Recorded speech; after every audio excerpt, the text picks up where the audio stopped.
Shut up and sit down.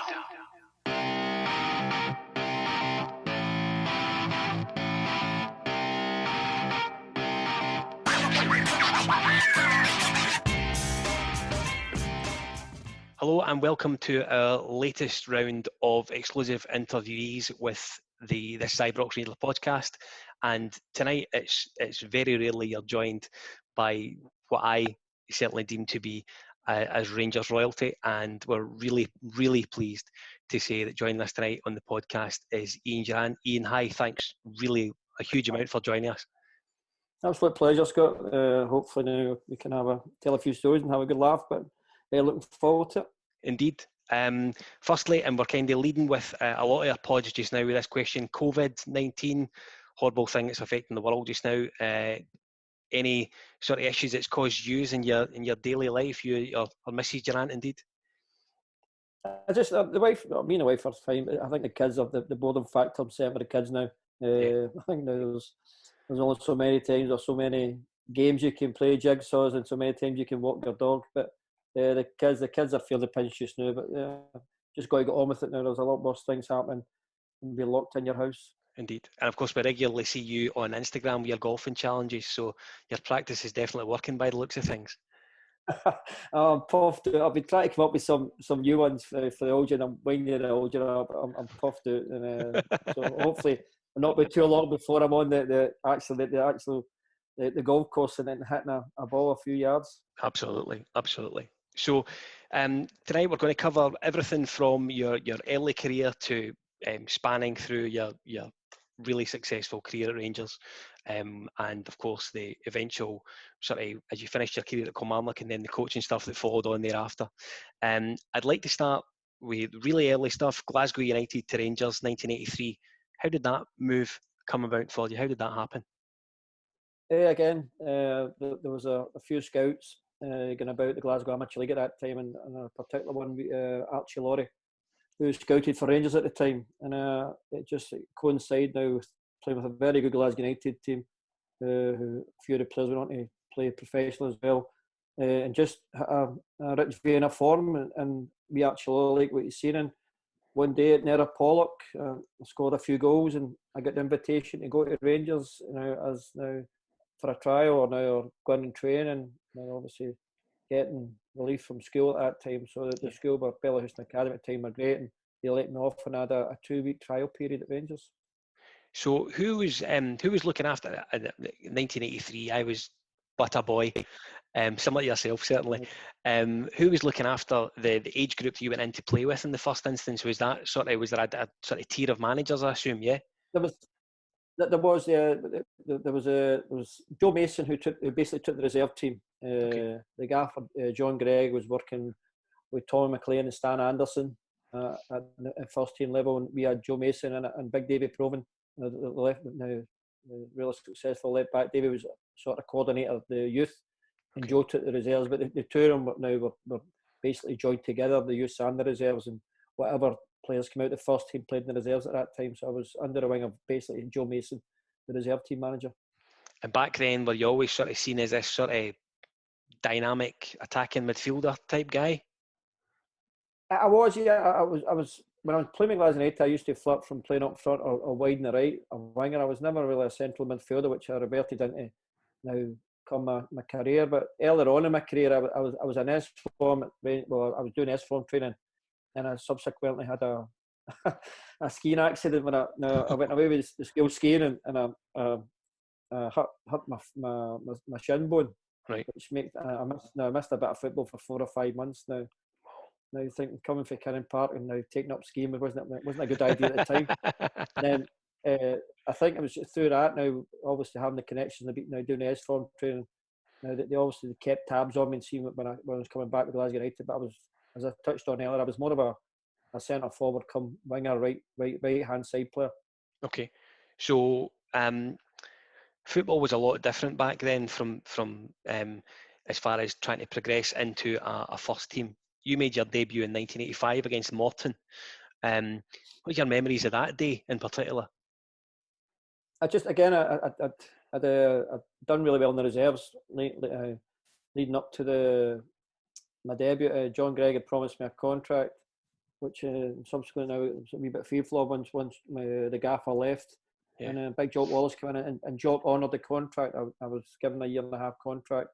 And at that time, it was hard now. Big Jock had come back and obviously tried to build a Rangers team. It was now sadly lacking funds due to the fact now there was a lot of stadium going on now, stadium getting fixed up and now the new stands and that. So there wasn't a lot of money. And I suppose now you could say now at the time I was in the right place at the right time in terms of now getting the opportunity of playing for Rangers now, albeit now at the time that they couldn't go out and buy players and bring in players. So a lot of the youth got a shot at that time. And I was now it was part of they used to call us the wee bunch now. It was Hughie Burns and Derek. Obviously, it started the sort of snowball effect. And myself and Derek Ferguson broke into the team.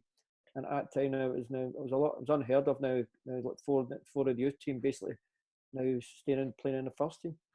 It's funny you mentioned Derek Ferguson. I was going to come on to him next. I think it's quite fair to say at that time, yourself and Derek Ferguson were seen as real bright hopes for Rangers in the first instance and the Scottish national team indeed. How did you deal with that pressure back then? I don't know what that pressure would have been like sort of mid-80s to maybe what it is like now.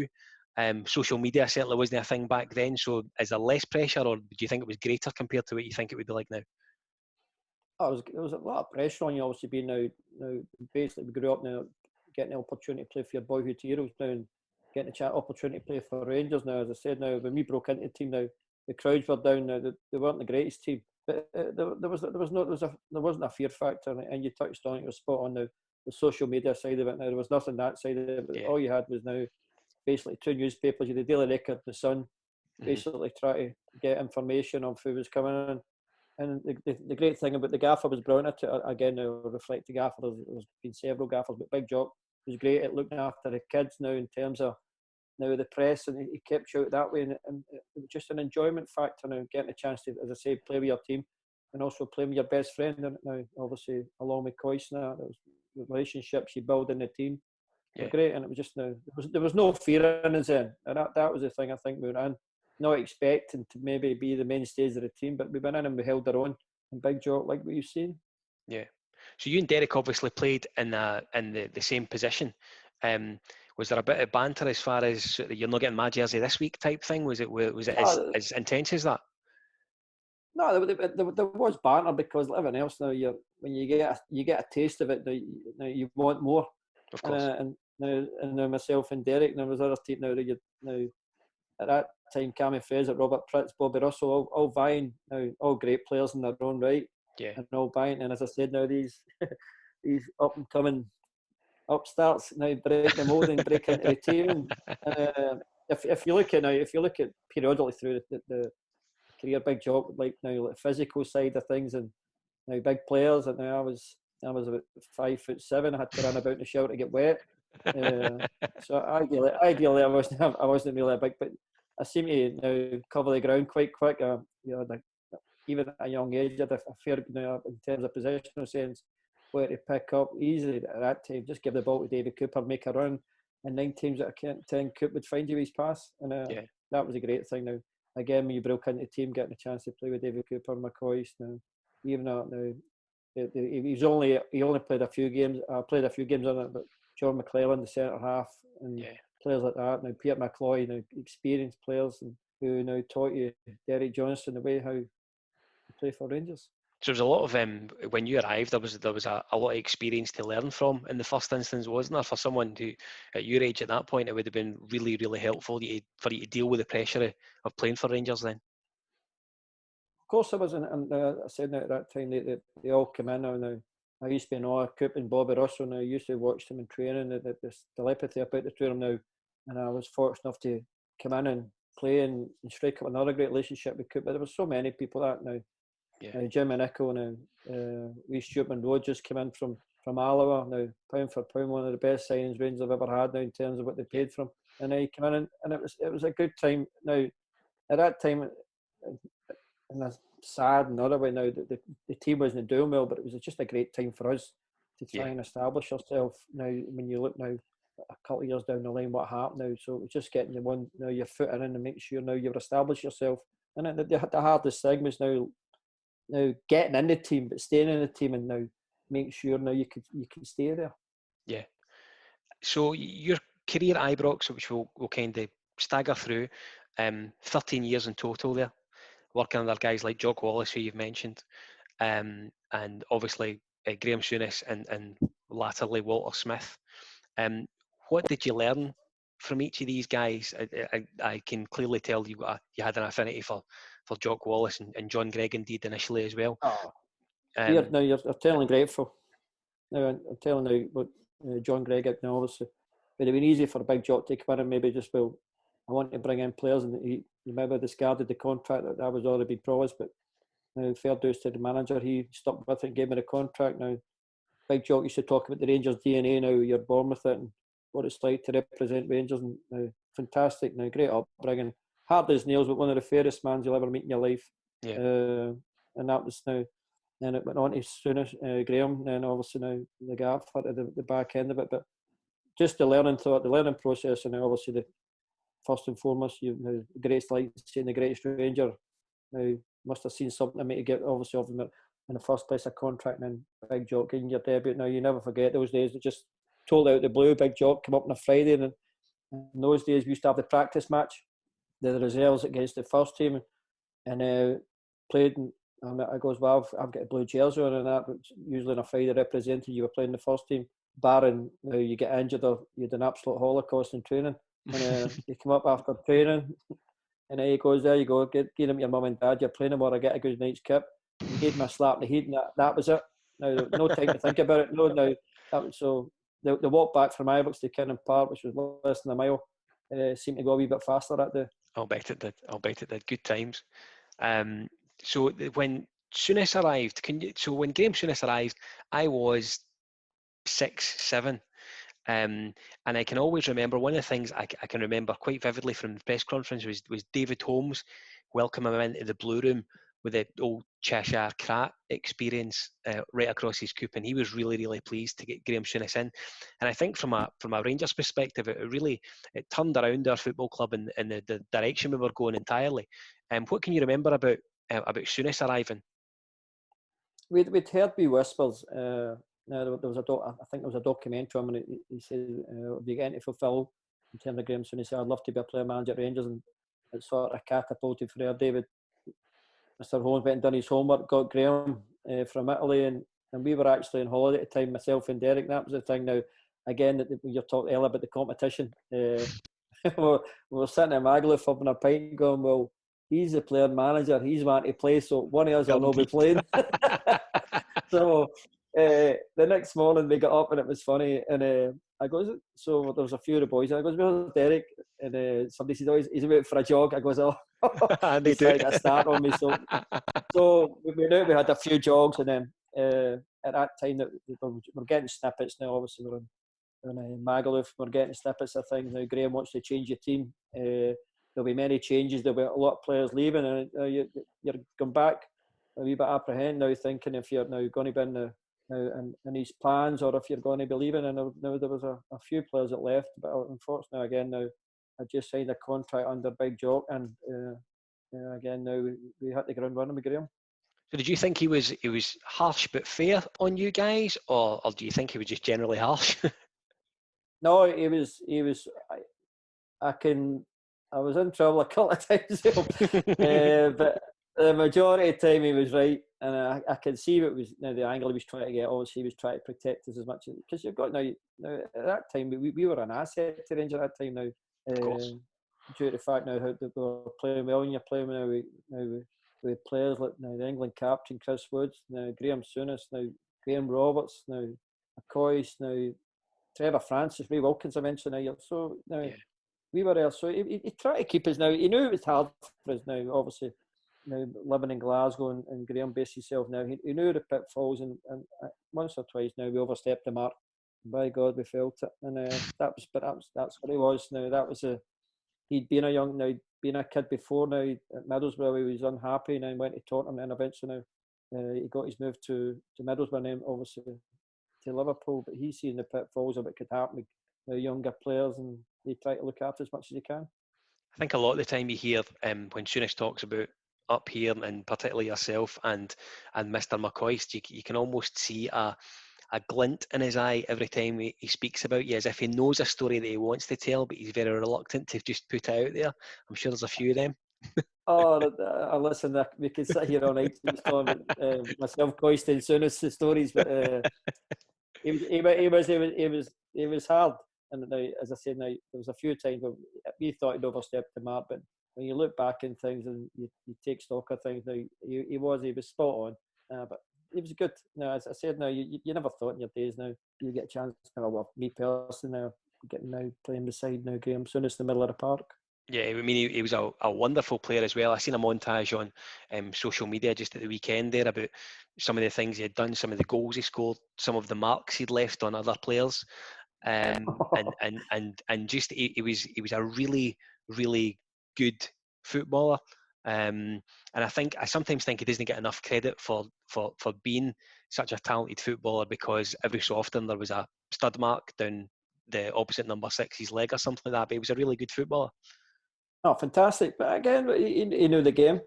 And that was him. Now, his team talks before the game. Now, if they want to have a go, we'll have a go. If they want to play us at football, we'll play them at football. So he was in no qualms. But there was some times when the game was getting a bit bored for him, he would do things now which got an atmosphere, and that's just the way he was. But, those games in the tunnel, now, when you look at players, I look at Graham Souness, and now, without being big-headed, now we win games in the tunnel. We're having Graham Souness and Terry Butcher and Graham Roberts in the tunnel. Indeed. I have to speak to you about Walter Smith. He's really you almost look at him as a father figure to all you guys. I don't know if there's what the difference is between him and the guys that have been there previously, but there's definitely more of a sort of father figure around Walter Smith and you guys. What do you think? He lived the dream. He was always his ambition to be at Rangers, and he got the chance now. And obviously, with Graham going to Liverpool, Graham now, when he agreed to go to Liverpool, the first person to contact was Walter to ask him to come to Liverpool, and the gaffer said he might have a chance, and Graham obviously spoke to Walter about the thing, but he was just when the man was in your presence, you would annoy him. Now when he walked into a room, you see the respect he was held, and just an all round great guy. Great. Now the first time around, he was the one that done all the coaching. Graham was still playing, obviously, in training, but the gaffer was doing all the coaching, all the stuff. And it was great insight in how he worked, and you can see just now at his time how successful Dundee United were under Mr. McLean, and obviously the gaffer worked beside him. Yeah, and he's at Ibrox all the time. I see him quite regularly when I'm going back and forward to the ground. So he's a frequent visitor and struggles to get to the doors without getting stopped for pictures and autographs. It must be a great laugh trying to get from his car to the doors. Oh, I know, but I remember we used to park over in the school, so it was a shorter walk. But now he's like the rest of his as they park over now with the old Albion. Absolutely. But he loves it, and he gets great delight in taking his grandkids to the game now. And they're coming in, and they're at most now home games. If he's not there with Mrs. Smith now, he loves it, and that's just the guy he is. He's just now, he's one of these people who I think, and he should be at Rangers all the time, and I think in other capacities, but that's the way the gaffer is. He just likes going and watching football. But I'm sure now, if there's a space at Rangers, that they should have the gaffer in some capacity. I think often you see these other clubs up and down Britain, maybe in the first instance, but certainly in across Europe, they talk about having club ambassadors. If there's ever a job that Walter Smith has made to do now that he's not managing, it is absolutely 100% that. Oh, without a shadow. And but it's something he would deny, but he wouldn't take it on board. But he's got a special presence about him, Scott. And he just now the way he conducts himself, and I see now the present Rangers manager now gets him up for lunch and they have breakfast now and again now before games, and it's just an ideal man. Now he bounces things off, and the thing you'll get with the gaffers is absolute 100% honesty. If it's not working, he'll tell you it's not working, and that's the way he is. He's just a total honest man who now gives his all, and you can see now he still talk now. It's the way he goes. He loves going to the games, because now we speak after games. I'm sort of on the better seats than he's in, but now we talk after the games. And he loves it, and he loves going in and having his wee glass of red and then up the road, and that's him. He loves his football, but he loves every second Saturday going to Ibrox. Absolutely. So I want to speak about Ian Durrant, the player. So as we say, you were there at Ibrox for 13 years. We're going to cover that period and a couple of things. 46 goals and just under 350 appearances for the club. I want to speak about I want to speak in the first instance about a couple of goals I remember you scoring against Celtic. First one in the League Cup final, 1986. The ball drops to you on your left peg, and you thrash it in. And then the second one, which is one of my favourite Old Firm games of all time, was the one that Cooper played you in, where we sort of fancy dink outside his left, and you were straight through. Everybody talks about the second goal and gives me pelters. The first goal was just now to come over, and you could see now Derek Ferguson whipped in another great ball between Derek and David Cooper. And I just seen two men go with Butch, so I just sort of peeled off Butch at the back post, and Foster took a good touch and hit it. It just came my left foot, and as I said, I just made sure I was hitting into the ground, and again gave us a start to go in the cup final. Celtic come back with a fantastic Brian McClare goal I had, and it was down to David Cooper now, the sweetest left peg, it opened a tin of peas, Coop's left foot, and 1v1 for 12 yards and a penalty. There's only going to be one winner, and now that was the catalyst. I thought now, if we had lost that game that day, now Celtic again might have went on, but that was now Graham's first taste. Now the Old Firm game, unfortunately, he was injured, and I gave myself and Derek, Derek Ferguson was outstanding that day. There was unheard of. Now there was myself, Derek, and Robert Fleck, and young Dave McFarland, who another come through the youth now at that time. We weren't really youth players, but we would come through. We're called apprentices. We were still doing jobs. Now clearing cars, now the terraces, we were doing jobs. And that was part of your apprenticeship, going in and now cleaning boots. I used to do McCoy's boots and Coop's boots. I done 1 to 11, and the other boys now done 11 to 22, and we're still doing. And that day again, we looked around, and again we were all sitting at having a beer after the cup final. And now 4 of your pals now playing the cup final, beating Celtic. Graham had great delight. That just made sure now because he was under P now, obviously with the signings he brought in now Butch, Woodsy, and you're always now that nobody spent that level of money, and Graham went out and spent that level of money, so the pressure was always on, and we delivered, and that just now spurred us on. And now again we had the usual nuclear in the Scottish Cup. We never really seemed to do well with that under Graham for some reason.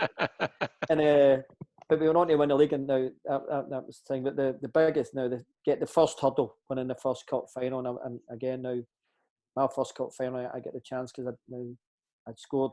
Now the second goal we were talking about now, David Cooper, was probably the greatest 3-yard pass you'll ever see in your life. It really was. It really was.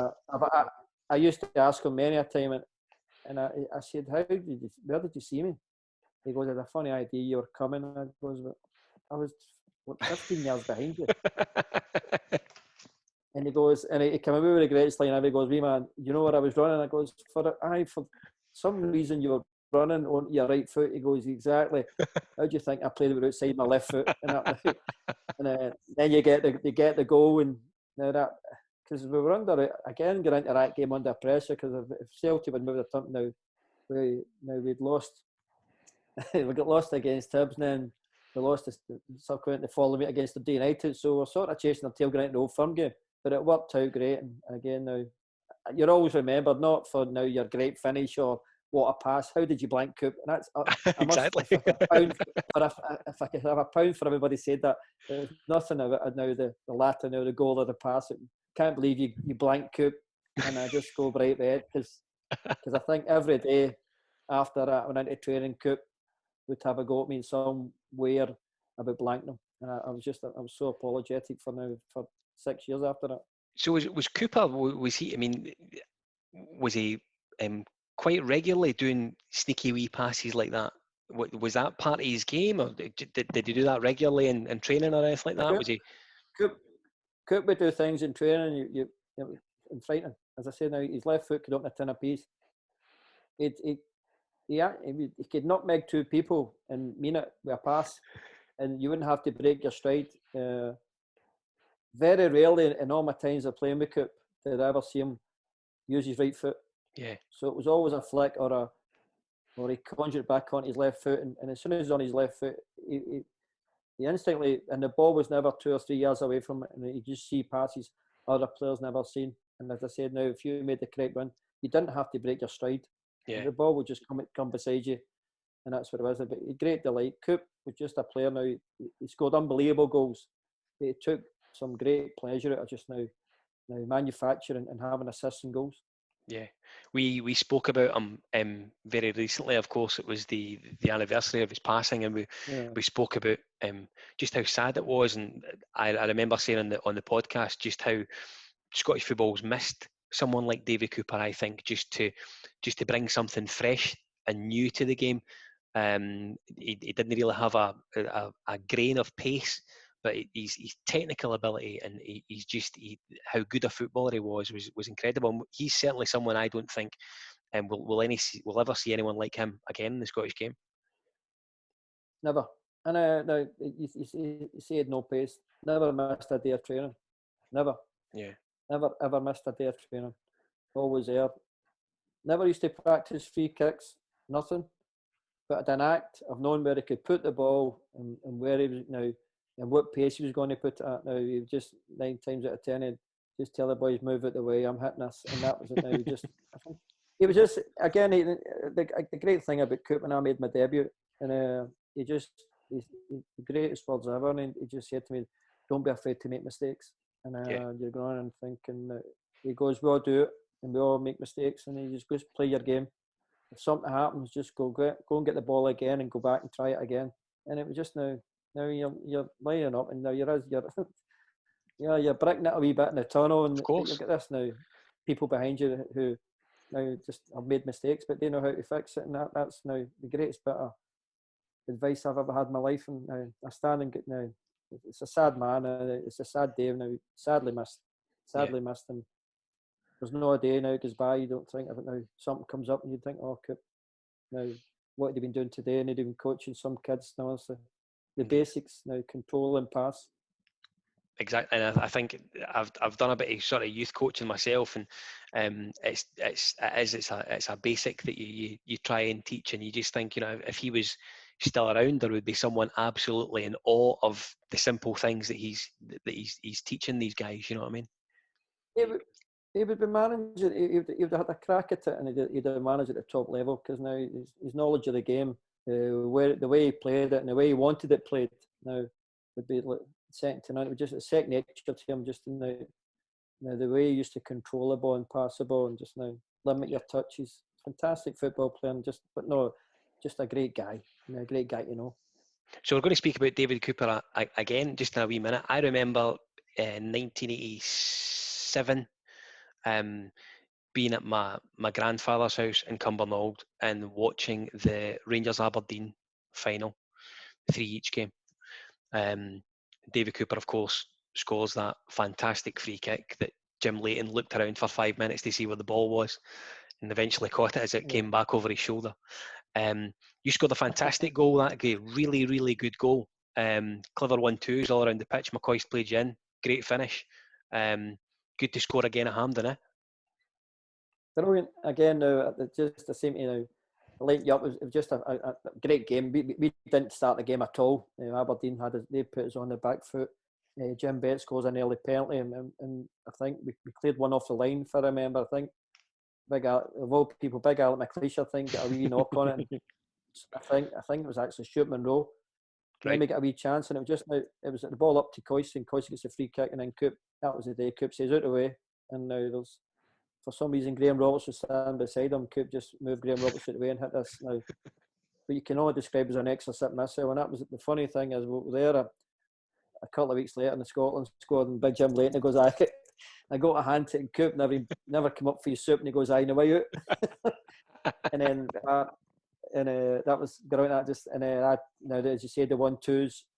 Then we should have put the game to bed, but again now, us being us at that time, now we're chasing the game. But now just the way, as soon as wanted to play, we're a wee bit cavalier at times. And Aberdeen now 2 sucker punches before we're 3-2 down, and look as though that the cup now for playing so well, we're going to lose the cup. But again now, Jimmy Nicholl said he meant it, but I'm sure Jimmy mispassed the ball. But Graham Roberts, he's a kernel credit now, must have ran 30 yards. Suspicion of offside myself, but I thought Stuart McKinney played me on. Mm-hmm. And then I was going to get my second goal. Wee Flecky popped in, and 3 each. And then after that, that totally deflated Aberdeen. Now they put so much into the game, going 3-2 up, and I think there's maybe 3 or 4 minutes to go, and then extra time we had about 3 or 4 chances. Coyce had 2 unbelievable chances which he missed, which was no like them. No. Jim Leighton, a great save.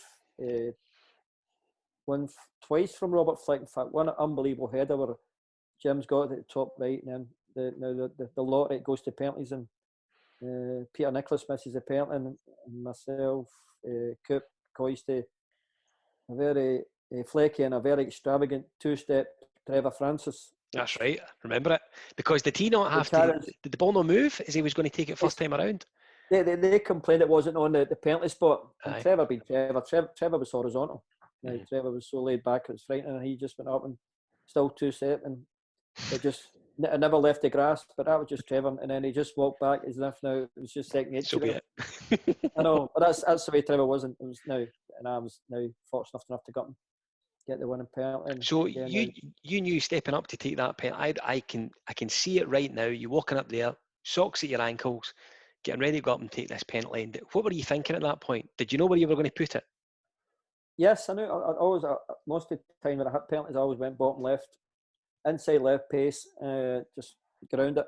But the reason I had my socks down, which was now a wee bit, now it's not the way if you're Rangers play, you always have your socks up, but I'd lost my shin guard just to about a minute before the end of extra time, and a sock come down, and I just said, well, I'm not going to go now, and I couldn't find my shin guard, and I just took the socks down. But everything that day just come off that day for me, and it was just one of the days I was just super confident to get up.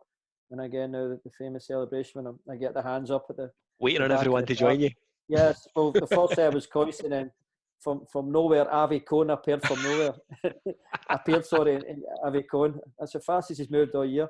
And that's what it was. Just now, great times, and another great night and great celebrations.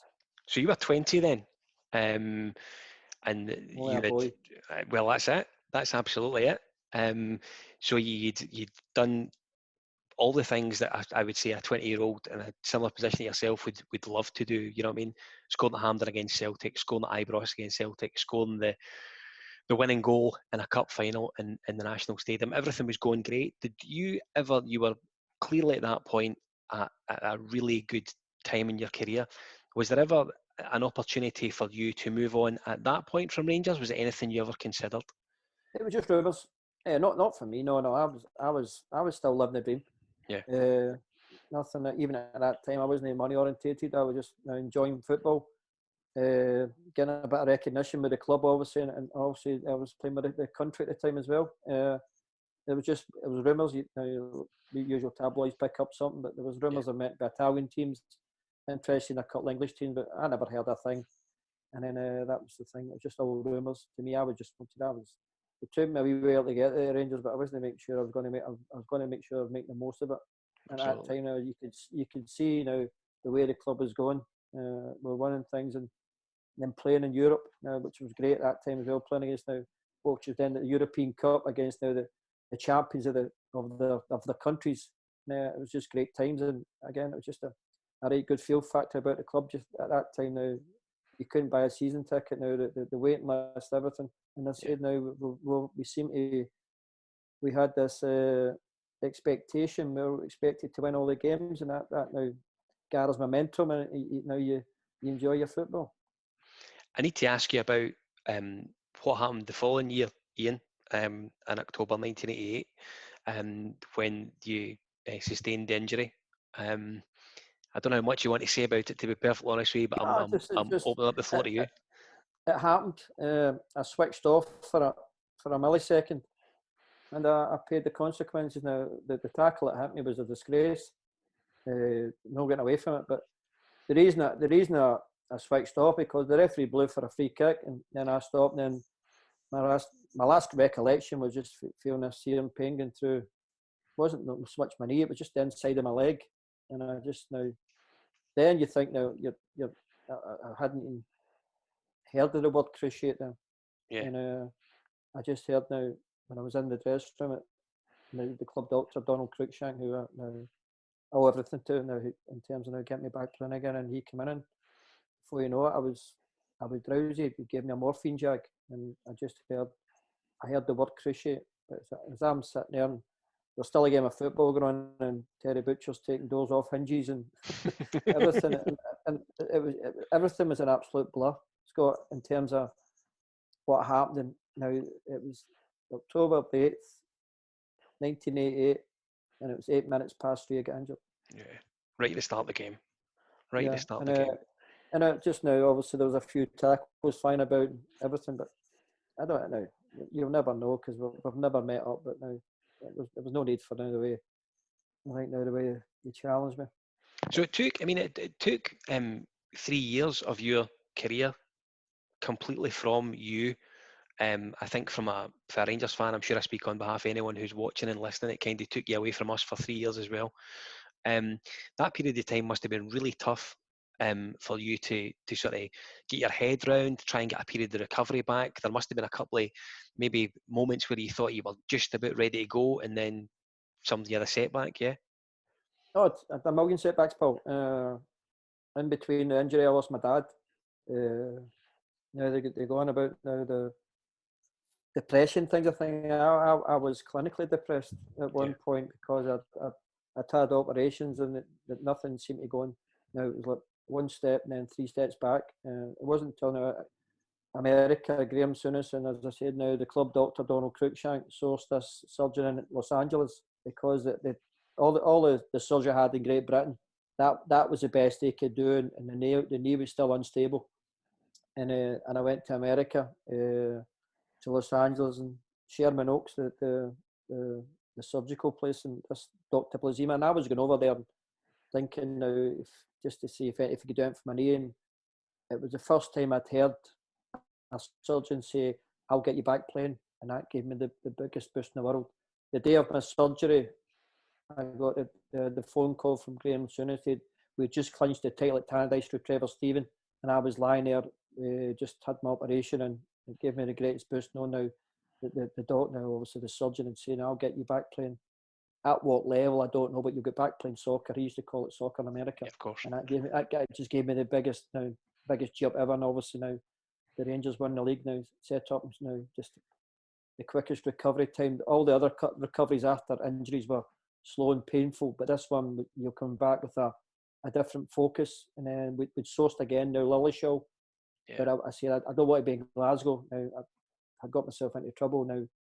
As I said, now going about 1 minute you're king of the castle, next minute now you're nothing, and you're feeling sorry for yourself. Of course. So I went down to Lillyshaw and spent 9 months in Lillyshaw, and then I come back, and that was everything was just good. I was about just under 10 stone at my fight weight. Everything just shooters out to here now. I was as I said, I went level, and I was running about in the shower, and all of a sudden I've got muscles where I didn't think I could get. Just everything, you name it, everything, bike runs, swimming. It was like watching the old Rocky thing now, up and down beaches, up and down sand dunes now, and they mentally battered me to get back playing because they knew the side effects of being out for now like 2.5 years could have you in terms of getting back. But as long as your mind, they didn't release you for all the show until they thought you were right in the head. I was never right in the head anyway, so how I get away from all the show, I'll never know. And that was the way they went about their business. I was fortunate. Two of the phys was Grant Downey, who became Physio Rangers, and Graham Smith, and they're ex-army men. And what they do, they put demands on you. Now we'd go out in the middle of forest, and there's now 6 football players and a jock. You've got to carry it for 3 miles, and jockeys are no built logs, but it's now get you prepared. And we're used to sitting, the wee jockey just used to sleep. They were knackered, but it was great times. And now, as I said, when I was at Lillyshaw, not everybody left Lillyshaw and got back playing again. Yeah, there was some sad cases. And I don't know if you remember a boy Paul Lake at Man City. Man City, yeah, of course. If you check up on, he was one of And he was the most sought after youngster at that time. Big like he never made it. He never made it back. And he sent us a great letter the day I made my comeback against his reserves, and I got this letter. Now, and I came into Ibrox at that time, and if it wasn't bad enough, the butterflies, everything, I was absolutely, now I'm telling you honestly, that's the most now. And there's a letter, and I read this letter, and I took into the toilet, I had a wee tear, and I just said, well, I'm going to get back playing. That big guy never made it. And then when I made my first team comeback against St Johnstone, and I was lucky enough to score, Big Lakey was at the game that day. Excellent. And we've struck up a great relationship ever since then. But as I said, I was one of the lucky ones that got back playing again. And Big Paul never get a chance. So in that reserve game at Ibrox, I'm not sure we've ever had an attendance at Ibrox like that, and I think it's safe to say we'll never have anything like that again. I mean, the fans ultimately turned up to see you. They wanted to see you. It wasn't to look at anyone else bar yourself. That must have been a huge boost in itself, was it not? It was incredible. Honestly, they were saying, there's in the warm, you're going, there's no bad wee crowd here today. And we're in the dressing room, they're filming, they're going to have to open another couple of turnstiles, and then the game's going on 10, 15 minutes, and all you see is like thousands now around the side of the track, and I've got now the Govan and the Rangers end opened up, and it was just now, you have to pinch yourself now, because now the letters I had up until my comeback now, but I hope everything goes well not now. There's thousands of letters, and I couldn't reply to all of them, but it shows you now how much a rapport I had with the fans, and it just now there's things you'll remember in your life now, your birth, your kids, and now the occasional cup final or occasional goal, but I'll never forget that day against Hibernian reserves at Ibrox, where now all these thousands of people turned out to watch me come back, and what a feeling it gave me. I think as well, you kind of, when footballers come back from serious injuries, particularly one that you had yourself, you're almost wary of them being tackled. Can you remember your first sort of real sort of bone shuddering tackle and think, I'll be okay, I can handle that? Yeah, there was a few in training, and again, now that's when I was at Lillishall. Most of the time I was doing 1v1s, and it's now a 10-yard pitch where there's got to be physical contact. As I said, now doing it at Lillishall, if they didn't think you're ready to go and play football, they wouldn't release you. So their mental approach. So there was tackles, and that's something you couldn't now. I couldn't now go without, and I knew it was going to happen. Now, how would you cope with it? But I was fine in training. Again, now it's going to be different if somebody's going to come in and now try and hit you again. But again, that was just part and parcel of playing. So I want to speak to you about something that happened in the space in between where you getting injured and coming back. It's not something that's related to you, however, I hope it's something you've got good input on. Maurice Johnston arrived at Ibrox. Can you remember that time in particular? Because Scottish football went bonkers for it. Crazy. And where I came from, they didn't take it to Elkinnon Park. But it spoke to Coyce. They played in the international Scotland v England.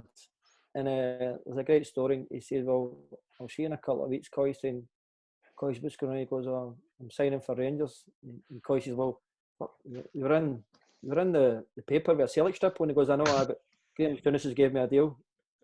And the game's going on, Scotland England game, and Big Terry Butcher has a welly at him. And me Mo gets up, he goes, oh, calm down, I'll be your teammate in a couple of weeks. Big Butchers. They never had a clue what was going on, and it certainly shook up the world. The gaffer was on saying now, if now, always at that time, now signing Catholics or whatever come up, he said if the best comes up, we'll sign him. And Absolutely. The best at that time was Wee Morris, and now he came in, fantastic football player, but it certainly was a shock to us, and now a lot of the boys now at that time were now the Rangers thing, but he came in and it was great for day one. He came in and done his job. Now it'd be far easier to come in and maybe now take the money and maybe say, oh, he couldn't handle it, but Wee Morris, if anything, Wee Morris was one of the ones that could have handled it, and he came in and I said, now he was great for us, and now a great character in the restaurant. He was an excellent striker for us for the period of time he was there, and the one thing that I sort of remember about him was the fact that he just didn't seem to care. He was aware of the sort of the headlines that were going on in the background, but he really wasn't that bothered about it. He just wanted to play his football. That's what it was, and as I said, now every day they were trying to bring a story up with Wee Morris or something, and again now the thing it was like Gascoigne, now similar to Paul. Now his haven was out in the park, now where Gaza could just go and show his things and do his things, and Wee Morris is just the same now. Now somebody check under his motors or things like this, everything. Yeah, no, it's surreal. Some of the things that went on, but that's how he was living his life at that time. But once we went on to the park, it was like a relief, and I can go and show my thing. And now for 2.5 years now, him and Haley, and obviously him and Coyce, they struck up a great relationship and scored some great goals. So we spoke a couple of weeks ago. I had a call similar to what I'm having with you just now with Peter Hoostra, who's in Uzbekistan just now, and he spoke about the night in Marseille in the Velodrome when you scored one of the most sweet struck shots I've ever seen in my life, arrowed straight out of the bottom corner. That was obviously part of that really, really impressive European Cup campaign that we had. And I asked Peter if he felt that, taking into account everything that happened with Marseille and Bernard Tapie, etc., did he feel a wee bit of bitterness in the sense that we were perhaps done out to get into a European Cup final? Do you feel that at all, or do you just think that... 100%. No, we're not going to take away. Marseille were fantastic. Now, what a talented team they had. Yeah. But it was late. It conceived later on. Now that there was skullduggery involved, and they done whatever to get. Now there was some. We played against the Russian team. They were a very good team. And Marseille. Now there was a bout of food poisoning about for the Moscow team, and they lost 6-0. And at the end of it, it did come down to goal difference. And there is a bit of taste because I still think our best chance, it was in '87 when Bucharest put us out. I still think that was our best chance of winning the Champions League or the European Cup at that time. Yeah. Now Bucharest had Lakatos and all that playing with them at that point, didn't they? Lakatos and a certain Hadji's dad who was no bad. I mean, but he was no bad. But we seem to lose. Now we lost a goal in 3 minutes over in Bucharest, and then we lost a goal in a minute and a half at Ibrox, and then we had them on the rope second half, and myself and Soups had a few chances, and we missed. But if we'd have got to the next round, we'd like John Brown, Matt Walters, and Ray Wilkins. Ray was already playing. Matt Walters, I think maybe Jan Bartolomeo and Bomber, who came into the squad, and now which then was now a talented squad at the time, and we had three quality players that would have helped us. But now, as I said, now that was a bit. The Marseille game will always rank away because now it's just riddled with skullduggery and everything. Right. And again, now to come so close, and Peter loved it because at that time now the free foreigner rule. Yeah. And Peter was playing most games because he took another great bit of form. Yeah. And the mop we used to call him now because he's wee middle shed, great boy. He used to come in with some sayings, Peter, now these Dutch sayings, and he's mad, but good, great boy. And now he came and embraced. Now, like most of the foreign boys, he came and embraced the club, and all they can talk about is the good things about the club. And it's now great when you now, especially the foreign boys and now the English boys, now the way they talk foreign about the club. Yeah, he actually spoke about when he arrived at Ibrox. When he arrived at Rangers, he was taken to El Choco, the training camp. And then he was basically told rather than go home to Holland, he was to get on the flight back to Glasgow with the team. And he went to Lesser Hampden to watch a Queen's Park friendly, I think it was. And he literally had the clothes he had on, he didn't have a stitch with him. No, just that's at the time because we in Choco, it's high altitude. So Graham, we used to go there and get battered for 10 days, obviously the football and that, and then come back. And the first thing he wanted was a game right away. So we'd come back on the Thursday or the Friday, and we'd always seem to play Queen's Park in a bounce game at Lesser Hampden, and that was us. So Peter, again, eventually now he's Mrs. Mirren, that he had the clothes, but he's well looked after in terms of tracksuits. No, it'd be fine. His tracksuits were better than some of his Dutch gear. The Dutch people have got a sort of strange because, again, Peter didn't realise. Now he thought we're kidding him that the shirt and tie, and then he goes, "No, he used to come in like with blue shirts and burgundy jackets and wee leather ties." Funny, but again, just a great boy, and that was the thing. But he embraced the club and what the club now said now with the shirt and tie policy. So I want to go back to the period of time after we've done the European Cup run, and you had the opportunity to go down to Everton on loan for a period. How did that move come about? And did you, looking back, was it something you enjoyed? I loved it. again, I wasn't in the team, but I still think Walter sent me down there to test me and see how I'd go. And he brought me back within now. At that time, me and Duncan signed 3-month loan deals. And at that time, the English or Scottish club could call the players back if there was an injury outbreak.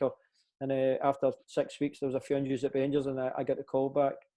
And I come back on Thursday, trained on a Friday, up to Dundee on Saturday, and then come off the bench, and I got a goal. And I've now, just the game time, I think now you can maybe see if I was going stale, which I was at the time, not playing a lot of regular football. Now, some great players at the time in the club now.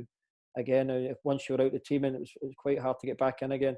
And I come back, and I was regenerised again, and I went on now the cup finals and that again, and played in them, and got back in the team. But now I think maybe the gaffer maybe sent me down there for a test, or just to babysit Duncan for 3 months. Good luck with that. That's where I get a grey hair for. So it was a good club. And do you keep in touch? Do you still follow the results back and forward? I don't now. I look for them, but now I met up with Big Duncan about a year and a half ago, and right. he was brilliant. Now he's actually got he's from Stirling, but he's got a sort of wee resemblance to a Scouse twang now. He's been down there always most of the time, and he loves it now. It's great to see him now. The greatest thing when he was caretaker manager and the passion he had, Big Duncan. Now it was brilliant. Honestly, God, and just hopefully now he goes on from strength to strength, and hopefully now Everton can as well. So we have at that point stacked up quite a few league titles, and you spoke about Paul Gascoigne earlier on, 8 in a row. He arrives. What can you remember about Paul Gascoigne playing for Rangers? Oh, just again now he's getting wheeled in, and now that the crowds outside that day. Now we just finished the training. We trained over at the police grounds over at Hagg's Castle in Gaza, and there's just a melee of press everywhere, you name it, everything. And Paul just came in, and he just again came into the dressing room, and he was a character, fantastic football player, and was just right up there, just what we needed at that time. Just a genuine world class football player, but with a bit of madness involved in it to blend into the dressing room, because now at that time there's a few characters now, Fergie, Bomber, the goalie, myself and Coisty, and a few of the quiet assassins. Now they're going about the foreign boys, but they're quieting about now their business. Well, they were quiet assassins, some of them, but you come in and now you get a chance of playing with like Paul Gascoigne, the club getting a chance to sign him, and it's a no-brainer. How does Gaza rate amongst the players that you've sort of played with in your career, and is he must be right up there, I would assume? In the top 5 I played with. Blauser in there too? Yep. Cooper, Souness, McCoist. Good. Can't argue with that. Gascoigne, that'd be my 5-a-side team. I play with a goalie. That's it. And he was just come in, and every day. But I said now it was away from football. Paul struggled. Paul just loved now, because he used to love his fishing, but he couldn't go fishing because it was pressing in the bushes and taking things, and he found that hard. But come a Saturday, come a midweek game, and he just get a chance to get onto the pitch. It was just again for Wemo, just a release of energy, and he just enjoyed playing it. And that was the thing we always worried about with Paul, what was going to be after the football if there's no more football. Because he just loved it. He just now, even when away on European trips, he'd find kids playing with a ball, and you get Archie and the gaffer pulling them out now like a tennis court. Now day of games, not just get up to your room and get a kip. But Gascoigne, even if I'm playing table tennis or badminton or something, he would find something and try and source something just to keep now. Oh, unbelievable! Frightening in terms of energy. The obvious story is that I think gets covered a lot as far as Gaza's concerned, was the fish in Jury's motor. What one? Jeez. That was his worst. That was your worst nightmare when you went away to training, because all the boys used to hide their keys at reception on it. Now with security, because if you got hold of your car keys, anything could happen. He'd go and hide your car and then leave you wee notes. Now, so you go and try and find your car. And for some reason, he always seemed to pick on Dukey. He left Dukey's car in Govan Cross one day. Now, right in the middle of the Celtic area. And Dukey's going to be looking for his car and all that. And we just had these the bricks and mobile phones. Aye. He goes, nah, you're no hot. And Dukey, But the day, because you said it was frightening, the day of the fish, how we found this compartment, and now just Gaza, just the way it is. He goes, nah, watch this. They'll not find this one. And now at that time it was like £25,000 car. Now we're sponsored by Honda. Of course. And the thing was a write-off because the smell was horrendous. I can imagine. Oh, he used to park in the wee tunnel, but yeah. Just if you go up to the main door, there was a wee tunnel, but I think the disabled people used to come before the games and all that. And there was a tunnel there. Dukey had to park his car in there with the windows down because if he kept the windows up, it was absolutely nobody would travel with Dukey to training. He would just he'd go in somebody else's car, or if now sometimes you have to take a couple of cars in the minibus. We're winning leagues and trebles, and we're going to games and now minibuses and minibuses and cars. But nobody could get near Dukey's car because it was horrendous. Absolutely horrendous smell. And I think we spoke earlier on about how Walter Smith was like a father figure to so many of you. You certainly get the impression he had that affiliation with Gaza. He really took him under his wing and nurtured them and looked after him, because I don't think up till that point Gaza had really had anyone to look after him properly, if you like, in a footballing perspective. The only thing, he talks very fondly about Jack Charlton. Obviously Jack now broke into the team at Newcastle, and Terry Venables, but now Terry Venables only had him for 3 years before he never went to Italy. I think that he found the isolation, he spoke about it a few times when we were talking, now the isolation thing in Italy, now where you're basically just now in the house train, and Gaza loved fishing. Now he'd be up at 4 a.m. away fishing. He loved playing games at a pool. He'd find a pool table, darts, doms, anything, just to keep his mind going. Yeah. And, he found it, and then the gaffer found now they put him at Cameron House, and there was a wee golf course. He could fish, go out in the boat. He loved it. But the gaffer now placed him there, and also now when he's placed there, gaffer just living a mile down the road, so he was keeping a good eye on him as well. I can imagine. And that's what it was. And because we went up a few times, and we had to go and babysit some of him now sometimes, and that's the way it was. Now it was your turn. Big Haley, he said, I'll look after him. Big Mark, aged about 10 years and about 3 days. Just now. He'd go away for training, and Mark would be looking for him now. We need to go on training, Gaz would be fishing. Unbelievable. Him and McCoist must have been an absolute nightmare when they were together, were they not? They were a nightmare. That's when they were injured. Coisy would just wind Gaz coiling up, and one day now Gaza had a nail gun and nailed all our stuff down to the ceilings and all that, now our shoes, and Big Mark took exception to his Versace tie getting nailed to the thing. Actually. So Gaza got a clip, but he couldn't, he was just, see when he was in the gym, he'd been in the gym thinking of something to do to one of the boys' cars or their clothes or something like that, and he used to turn up, and he was an awful man for spilling food over himself. And me, Alec Cleland, his gear was spotless. Now you could actually cut your finger on Alec Cleland's crease, and he used to put his suit on right, and a brown sauce or something on it, and he would go and do a press conference. He'd have wee Alec Cleland's gear on, all pristine, and you'd see wee Alec Cleland wherever his Versace suit, lovely suit, but like a big bit of brown or tomato sauce in it or something. And I mean, Gaza was just one of these guys who he was just naturally gifted. I think he said it earlier on about his haven being on the in between the white lines type thing. He was just such a gifted footballer, wasn't he? He was sensational. Upper body strength, goals, both feet, but just wanted to play football. Just wanted everything. And he just loved it. He loved now the training. Now again, they always turned up training. As I say, he was a nightmare when he was injured. But the training, and we'd play 5-a-side, and 5-a-side seemed to go longer when Gaz was playing, because it's like a 10-21er. And his team, and on his team had to win all the time. And it was just the way it is. And now everything about him, he was infectious, madman, but infectious. But what a football player! So 1997 arrives, and Rangers win a 9 in a row without any asterisks. How do you sort of rate that season as far as tension and pressure's concerned? We obviously had guys like Gough, who was entering the sort of the final part of his Rangers career. A lot of guys were moving on at that point. Yourself was in there. how was that season in general? Was it a difficult season, or was there just one common goal to get to 9 in a row? Just that was a common denominator. That was it. Then we set a stall at the start of the season, and everything started off great. And then we picked up injuries, and as you said, now you were right. Now there's a few years, there'd been in a few wars, and it's starting to take its toll. And we try to refresh it up, but again now we ended up. Now there was one game. Now we should have won it against Motherwell at home, but again now we took our foot off the pedal. But again we won it.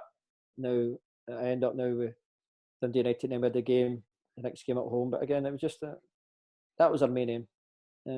Some header by Laudrup, wasn't it? Unbelievable. Laudrup heading the ball, me, Charlie Miller crossing the ball with his left foot. Left foot. And again, yeah.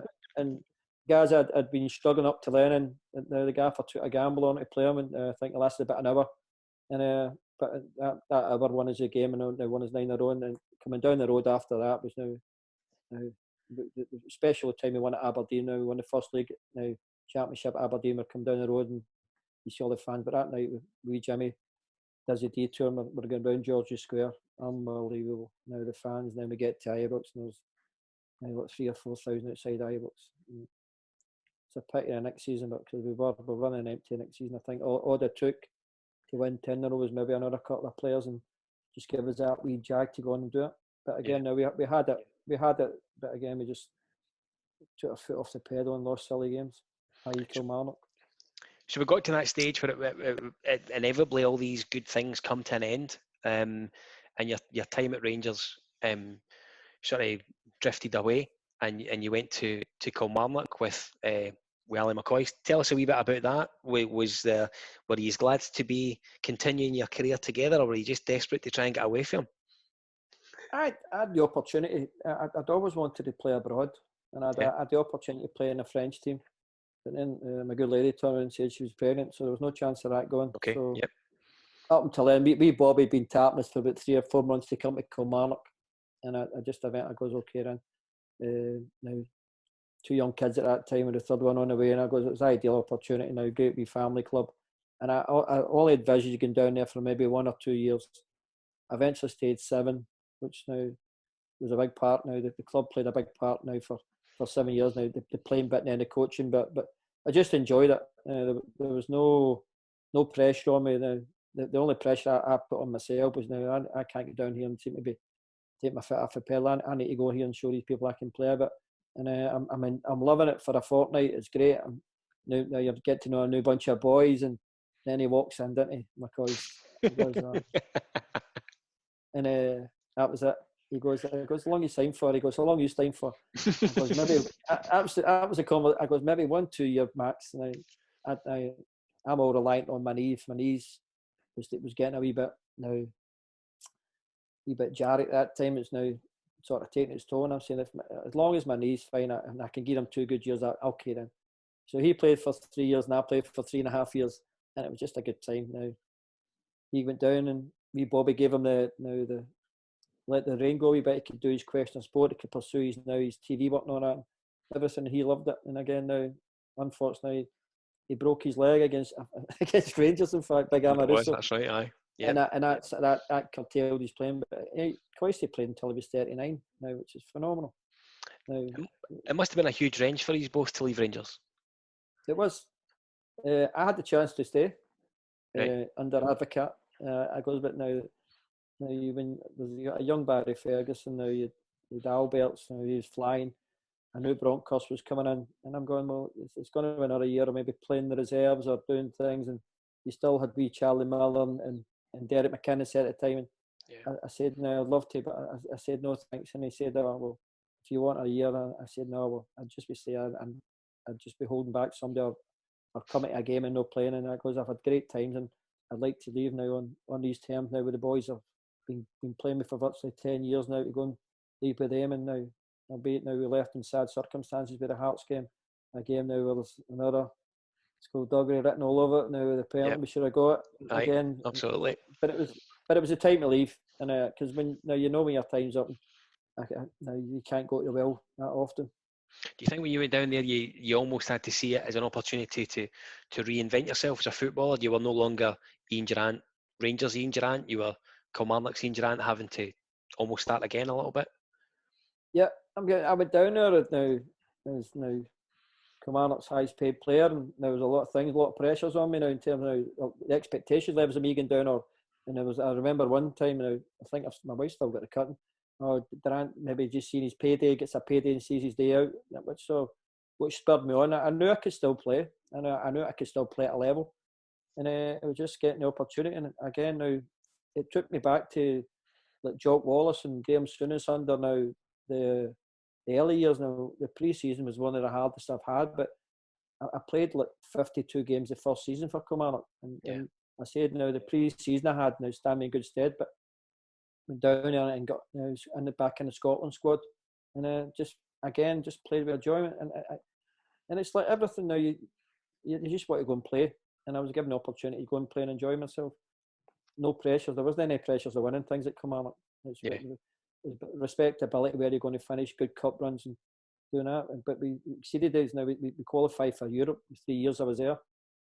Got to 2 cup finals, and now just a good place to be at, and it was good now.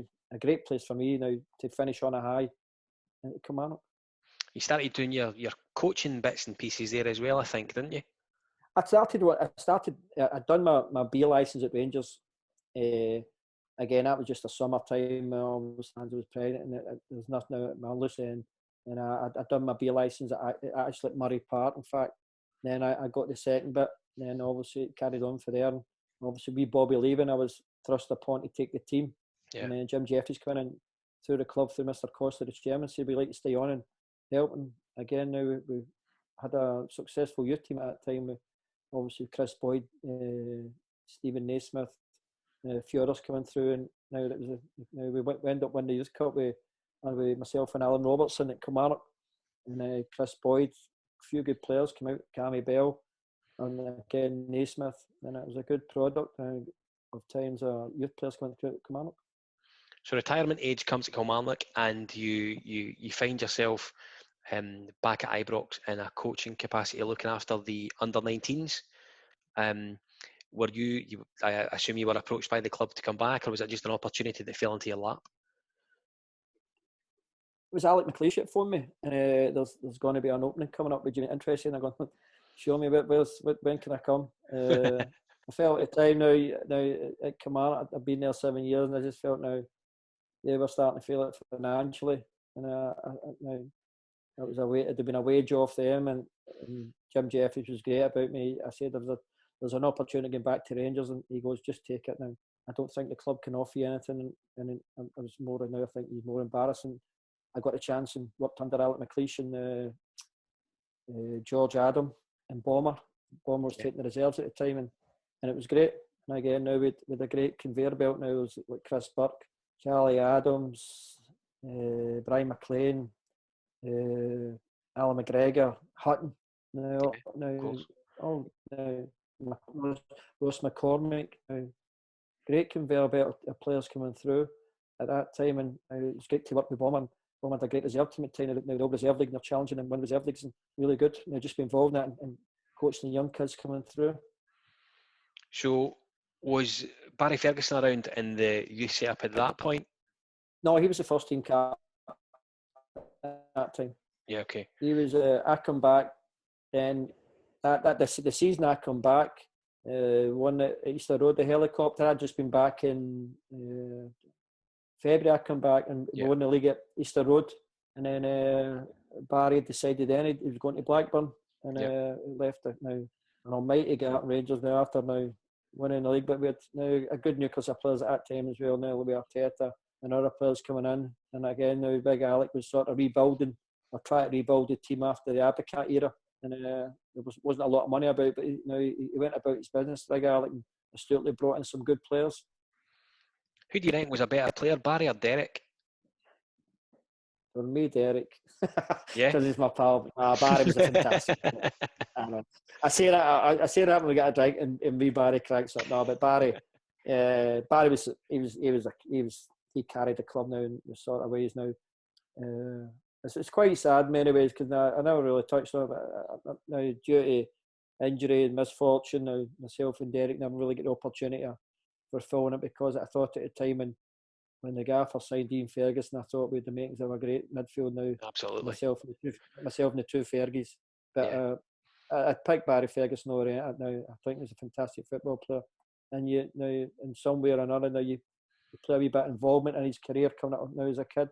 And I was there, still plying my trade when Barry was coming through, and there was a few times he wanted to leave, and I goes, listen, you'll get the keys to the kingdom, just bide your time. And then he came in and waited on under Advocat and Big Alec, and obviously Scotland was now second to none. Fantastic football player. So he goes down to Blackburn for 18 months or so, and in the background, Paul Le Guen arrives at Ibrox. A lot of different things you'll kind of read about Paul Le Guen and the things that he brought to the club, and people maybe not buying into it. What was your take on the Frenchman's time at Ibrox? He had great ideas. I'd love to, and it came out later on. Scott, he had more money to spend, and I think if he had brought in a couple of more players to the players he had, I think he would have done okay. The first thing he had to address was how long Big Dad was going to last. Now, Dad had been an integral part of Big Alec's team, and Dado, again, similar to myself, was struggling with a knee injury. Yeah. So that needed replacing. I don't think he ever get the chance of replacing that. Dado was a big character in the team, and he was losing big characters, and they replaced him now with younger players that never had the stature Dado had.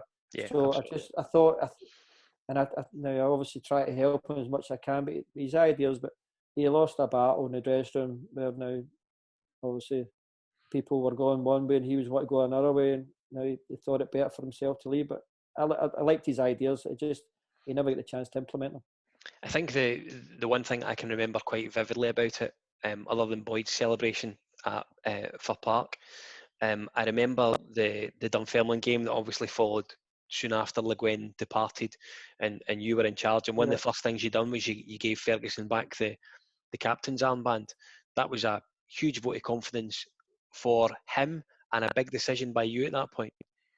I thought the importance of the game. Now, obviously, I knew the gaffer was coming in, and one thing when you looked at that year, I goes, well, we've got a chance of winning the cup, and I had to now big characters. There was a few of the exit of Mr. Le Guen. There was a few French players that mysteriously went down injured prior to the Dunfermline game, and that didn't help matters. And Barry was having an internal fight with everybody at that time. And I just thought it was right, and I asked them and asked the club if it'd be fine, and I got the club's back, and you're in charge. And I said, well, for us to have any chance to win the cup, we need our best players playing. Indeed. And it just now, through misfortune, I've watched the game several times, and how we never won that game that day, I'll never know. Yeah. We lost terrible goals, but the amount of chances we had was incredible. A load of chances, wasn't it? Again, Barry hit the post, Boydie hit the bar, and Alan Hutton had one cleared off the line, which to this day I thought was over. But again, now 30 seconds later, they got the part and score. But again, it was just an incredible moment for me, just to see, you've been the manager of Rangers under difficult circumstances. But I just thought, if now we having Barry back in the team, and your likes of Chris Boyes and Charlie Adams, people who responded to people, I thought we had a chance to win the cup, but unfortunately it never happened. But I wouldn't swap it. No, I was given a free roll, and I picked which I thought we were a team that could beat Dunfermline. So you were in and around the Rangers training centre for a good wee while after that, in and around the sort of the youth teams, reserve guys, and you eventually left and ended up at Dumbarton with, was it Stevie Aiken who was there at the time? Yeah, we Stevie was looking. His assistant was leaving. Stevie, and he just asked if you come in again. It was just, I'll come into the end of the season now. I wasn't doing anything, and went in, and we stayed up, and we got to the final of the, I don't know what cup it was called then, the Iron Brew Cup, or the Jackie Husband Cup final or somewhere. and we stayed there, and that's when I thought, now I'd been working with people who were now loyal and stood by, and we, Steve, had now kept them Barton. And now under unbelievable circumstances, I worked beside them and keep them in like a full-time league with a part-time team and getting to cup finals. But there was a new board coming in, we lost 6 games, and all of a sudden you could see there was panic, and unfortunately we lost our jobs. But again, that was just there was no loyalty. And I thought now if we had a string of injuries, which now having a part-time team was incredible because we couldn't. At time for 3 games we only had 11 players and no subs. Yeah. But that's you live by the sword and die with the sword, don't you? And again now injuries are unfortunate, but that's the way it is. So I want to ask you a little bit now as we kind of get near to finishing the chat. I could speak to you all night for what it's worth, but I appreciate we're on a clock. The current situation in Scottish football and the SPFL have rather today, of course, awarded championships and relegations, etc., etc. What's your take on it? And I appreciate it's difficult from a Rangers perspective because we almost can't talk about it for being accused of this, that and the next thing. But from someone who's played the game at the highest level, as far as I'm concerned, if you were a player and you were being awarded a league title that you hadn't won, what's your take on that, Ian?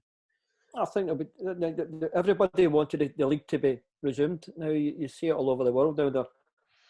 There countries out with, I think now, are not as strong as Scotland seem to be back playing. Now teams in Belarus are playing. I thought now Celtic wanted to finish it, Rangers wanted to finish it. So why can we not got together and finish the league? I think Rangers have been given a hard hand. I think now 13 points with a game in hand might have been a lot to make up, but now that's they were not given the opportunity to try and make the points up. Celtic needed 2 games to win the league. They might have played the 2 games and won the league. Hearts might have won 2 games and stayed up. So exactly. There's been a lot of things further down the league, Stisso and games in hand. It's shabbily now. The way it all came out, and obviously the press for the SPFL, it was a shambles the way it was run. I think as well in the current climate, you're talking about guys' livelihoods as well. Which it's a critical time, isn't it? No one wants to be looking for work, and particularly as a footballer. Of course it is, but turning away now for the COVID now, a lot of people have lost their lives.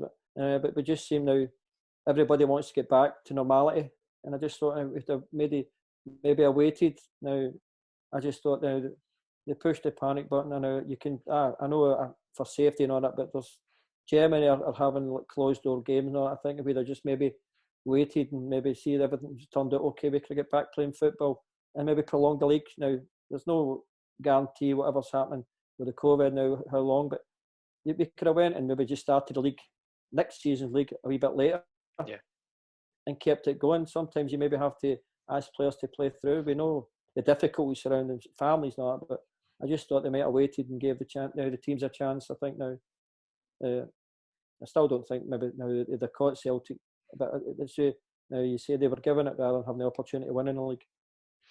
And on our club, how far away do you reckon we are? A few signings. We showed the thing.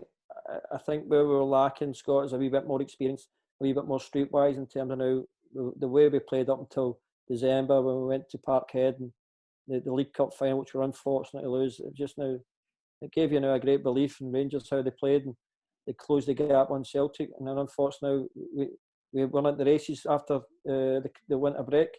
We lost games and never gave ourselves now that opportunity to keep the pressure on. But they've got a good nucleus of players. Hadji's come in great. Aribo looks all right now, really good player. McGregor, Davis, the spiny team, and just hopefully now, but maybe we're pushing it. But I hope now Alfredo decides to stay, and I think he would give the club a boost. And hopefully, manager now you see the new merchandise. Now there's going to be a new Rangers shop. They're looking at the old Rangers club now, maybe turning into offices and other things, maybe a museum or something like that. So the club's certainly pushing forward in the right way. So I'm just hopefully the club now, as I've done, can go and back the manager up and hopefully get those signs in it and make sure now we are, once everything resumes and we get back to this normality of playing football, that we're on the front foot and pushing Celtic as hard as we can. Do you still get back and forward to the games? Always, as much as I can. Much as I can.